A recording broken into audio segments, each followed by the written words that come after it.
नमस्कार बच्चों, मैं सरिता आपका हिंदी बाइट्स में स्वागत करती हूँ। आज हम गोस्वामी तुलसीदास का प्रसंग लक्ष्मण मूर्छा और राम का विलाप पढ़ेंगे।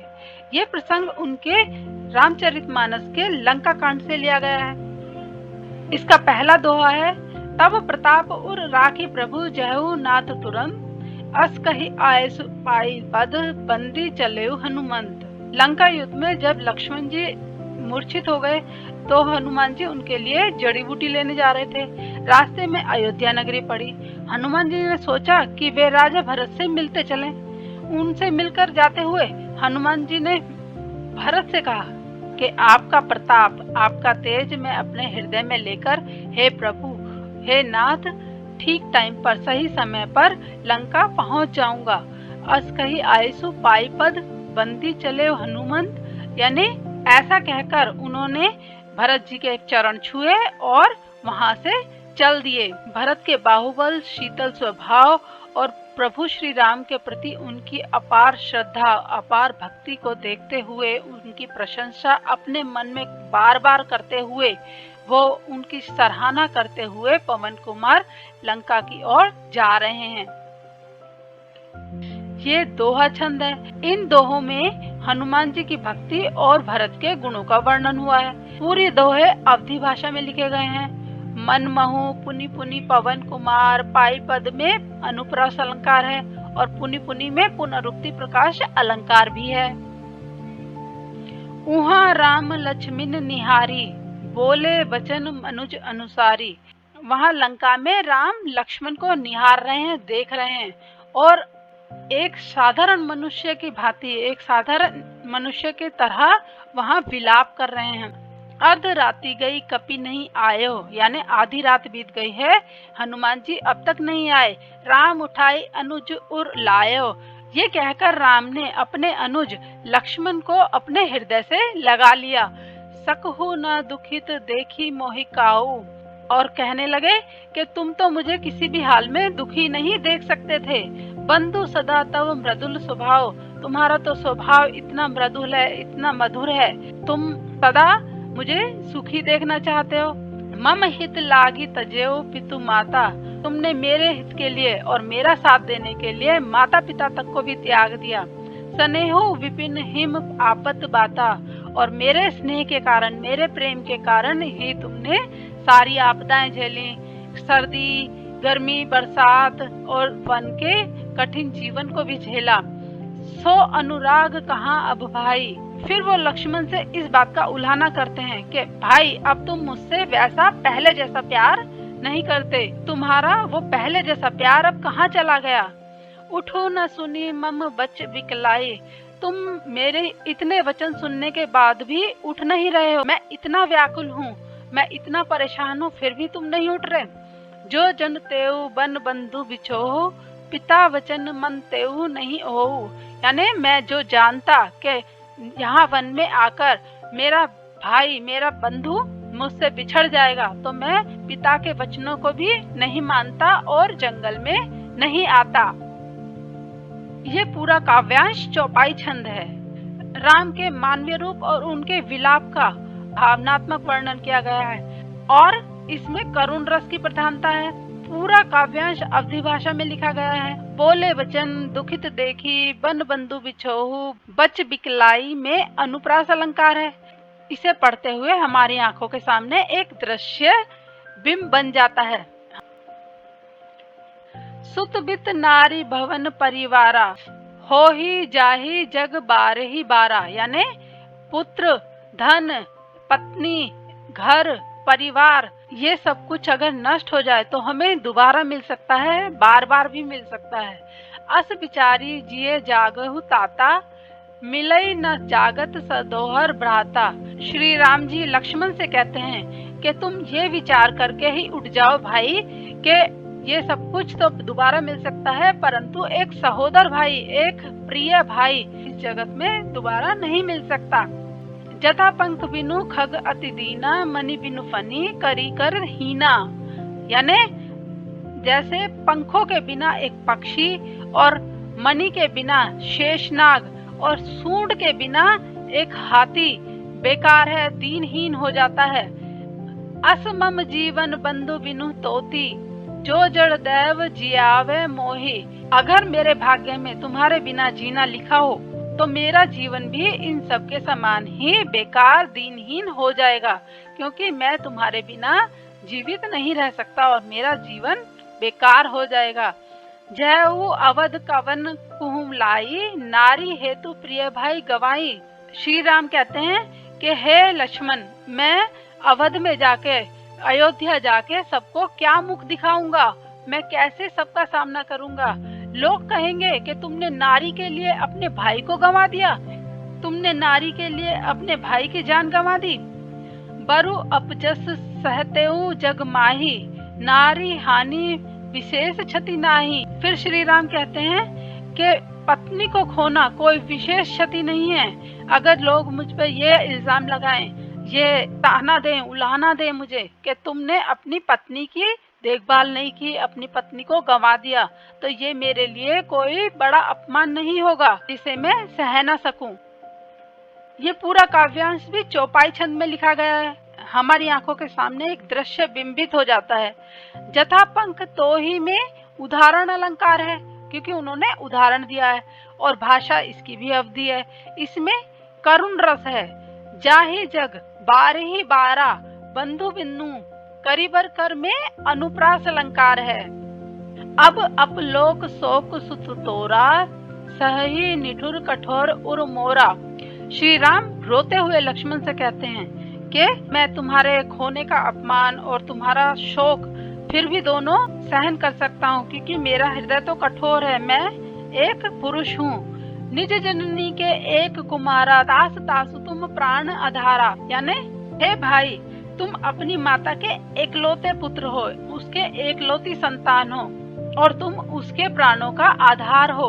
उसके प्राण तुम में बसते हैं, यानी वो तुम्हें देखकर जीवित रहती है। सौंपे सी मोही तुम ही गही पानी, सब विधि सुखद परम हित जानी।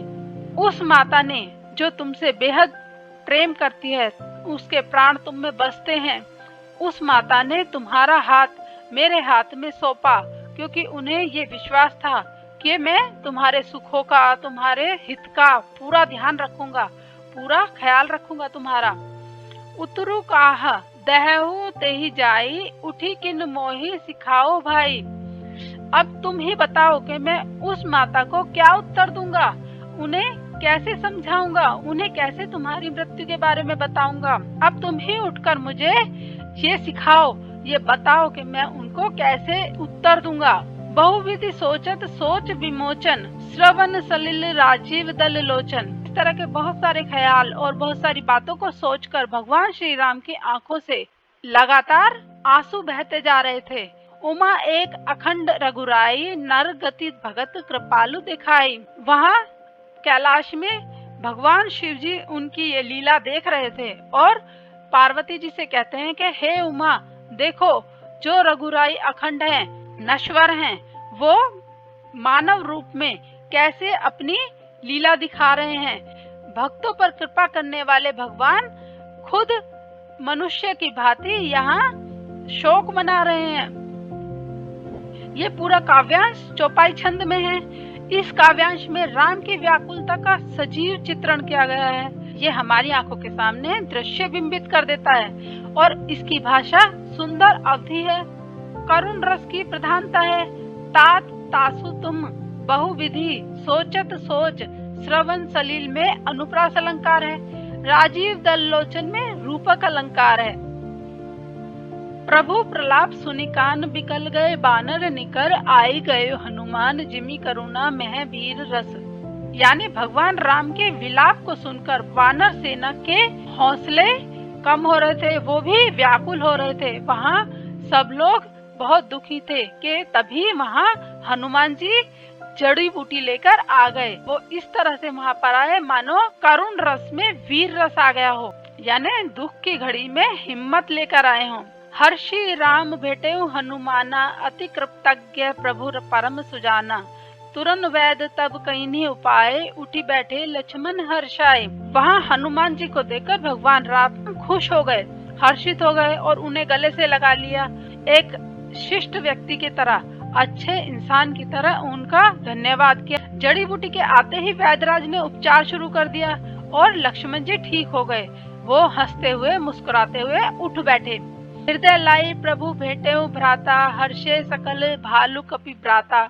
लक्ष्मण जी के होश में आते ही प्रभु श्री राम ने उनसे भेंट की, उनसे मिले और उन्हें हृदय से लगा लिया और खुशी से उन सबको खुश होते हुए वहां भालुओं की और वानरों की जो सेना थी वो भी सब खुश हो गए और उनकी सेना में हर्षोल्लास छा गया। कपि पुनि बैद तहाँ पहुँचावा, जे ही विधि तब ही ताही लाई आवा। यानी हनुमान जी वैद्यराज को जहाँ से और जैसे लेकर आए थे वो उन्हें वहां और वैसे ही पहुंचा के आ गए। इसमें सोरठा और चौपाई छंद है। इसमें लक्ष्मण के ठीक होने पर वानर सेना और राम की खुशी के बारे में बताया गया है और पूरा काव्यांश अवधी भाषा में लिखा गया है। प्रभु प्रताप प्रभु परम तब ही ताही में अनुप्रास अलंकार है। यह वृतांत दशानन सुनेऊ, अति विषाद पुनि पुनि सिर धुनेऊ। यानी ये वृतांत, ये सारी बातें जब दशानन रावण ने सुनी तो वो दुख से बार बार अपना सर पीटने लगा। व्याकुल कुंभकर्ण पही आवा, विविध जतन करी ताही जगावा। और व्याकुल होकर वो कुंभकर्ण के पास गया और वहां जाकर उन्होंने बहुत सारे जतन करके, बहुत प्रयत्न करके कुंभकर्ण को नींद से जगाया। जागा निशिचर देखिए कैसा, मानुह काल देह धरी बैसा। यानी जागा हुआ राक्षस बैठा हुआ ऐसा लग रहा था मानो इस देह में काल समाया हुआ है, काल बसा हुआ है। कुंभकर्ण बूझा कहु भाई, काहे तव मुख रहे सुखाई। उठकर कुंभकर्ण ने रावण से पूछा कि हे भाई, तुम्हारा मुंह क्यों सूखा हुआ है, तुम क्यों परेशान हो, मुझे बताओ।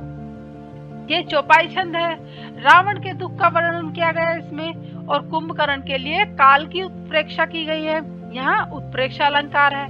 अवधी भाषा है। सिर धुनना और मुख सूखना जैसे मुहावरों का इस्तेमाल किया गया है। पुनि पुनि में पुनरुक्ति प्रकाश अलंकार है।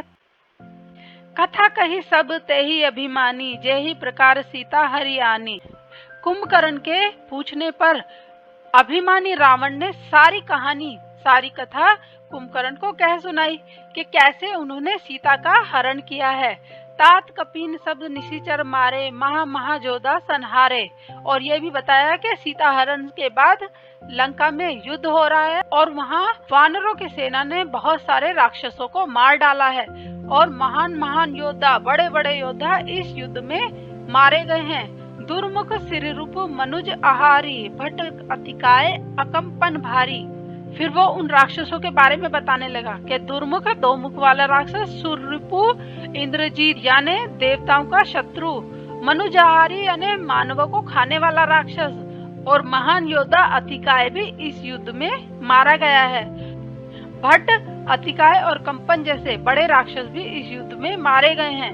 अपर महोदर आतिक वीरा, परे समर मही सब रणधीरा। यानी और भी बड़े बड़े महान योद्धा इस युद्ध में मारे गए हैं। बड़े बड़े वीर इस युद्ध में शहीद हो चुके हैं और वे मरे हुए रणभूमि में पड़े हुए हैं। सुनी दस कंधर वचन तब, कुंभकर्ण विकलान। दशानन रावण की बातें सुनकर, उनके वचन सुनकर कुंभकर्ण बिलख बिलख कर रोने लगे और कहने लगे, जगदम्बा हरि आन अब सठ चाहत कल्याण। यानी जगत जननी जगदम्बा सीता का हरण करने के बाद अब तुम कल्याण की चाहत करते हो, कल्याण चाहते हो। अब कल्याण नहीं हो सकता, अब तो तुम्हारा विनाश निश्चित है। ये चौपाई और दोहे छंद हैं। रावण की व्याकुलता और कुंभकर्ण की वाक्पटुता, उसकी बात करने की कला का पता चलता है। अवधी भाषा का प्रयोग किया गया है। इसमें वीर रस है। संवाद शैली का प्रयोग किया गया है यानी वार्तालाप की गई है। और कथा कही, अतिकाय, अकंपन, अनुप्रास अलंकार है इसमें। महा में पुनरुक्ति प्रकाश अलंकार है। इसके कुछ महत्वपूर्ण प्रश्नों को भी देख लेते हैं। पहला प्रश्न है, शोकग्रस्त माहौल में हनुमान के अवतरण को करुण रस के बीच वीर रस का आविर्भाव क्यों कहा गया है? जब सभी लोग लक्ष्मण के वियोग में करुणा यानी दुख में डूबे हुए थे तो हनुमान ने ही साहस दिखाया और हिम्मत दिखाकर वो संजीवनी बूटी लेने गए। करुण रस और दुख के इस वातावरण में हनुमान के इस प्रण और इस काम से सभी के मन में वीर रस जाग गया, यानी हिम्मत जागी। अब पूरी वानर सेना और बाकी सभी लोगों को ये लगने लगा कि लक्ष्मण जल्दी ही ठीक हो जाएंगे। इसीलिए तो कवि ने हनुमान के अवतरण को वीर रस का आविर्भाव माना है। अगला प्रश्न है, भाई के शोक में डूबे राम के इस प्रलाप वचन में स्त्री के प्रति कैसा सामाजिक दृष्टिकोण संभावित है? भाई के शोक में डूबे हुए राम ने कहा कि मैं अवध क्या मुंह लेकर जाऊंगा, वहां गया तो लोग कहेंगे कि पत्नी के लिए प्रिय भाई को गंवा दिया। वे कहेंगे कि नारी की रक्षा नहीं कर पाया, इसकी बदनामी मुझे सहनी पड़ेगी। लेकिन मैं भाई को खोने का गम और अपमान नहीं सह सकता, चाहे पत्नी के खोने का अपमान सहन कर लूं, क्योंकि नारी की क्षति कोई विशेष क्षति नहीं है, यानी ये कोई बड़ा नुकसान नहीं है। पर भाई को खोना बहुत बड़ा नुकसान है, क्योंकि नारी दोबारा मिल सकती है, पर ऐसा सहोदर भाई दोबारा नहीं मिल सकता। उस समय पुरुष प्रधान समाज था और नारी को पुरुष के बराबर समझा ही नहीं जाता था, उपभोग की वस्तु समझा जाता था। ऐसे समय में राम का सीता के लिए किया गया युद्ध समाज के लिए मिसाल बना। अगला प्रश्न है, रावण की बातों पर कुंभकर्ण ने क्या प्रतिक्रिया जताई? रावण की बातें सुनकर कुंभकर्ण बिलख बिलख कर रोने लगा और कहने लगा कि तुमने जगत जननी सीता का हरण कर लिया और अब कल्याण की कामना कर रहे हो, अब तुम्हारा कल्याण संभव नहीं है। लक्ष्मण की मूर्छा किस तरह टूटी? लक्ष्मण की मूर्छा संजीवनी बूटी से टूटी। हनुमान जी लक्ष्मण के लिए संजीवनी बूटी लेकर आए और जब वैदराज ने उससे उसका उपचार किया तब लक्ष्मण होश में आ गए। अगला प्रश्न, श्री राम सुमित्रा माता का स्मरण करके क्यों दुखी हो उठते हैं? क्योंकि उन्हें लगता है कि मैं तो भाई के दुख को सहन कर लूंगा, परंतु वो माता जिनकी तुम एकलौती संतान हो और उनके जीने का आधार हो, उन माता का सामना मैं कैसे करूंगा और उन्हें ये कैसे बताऊंगा कि भाई तुम्हारी मृत्यु हो चुकी है। आशा है आपको ये पाठ समझ आया होगा। धन्यवाद।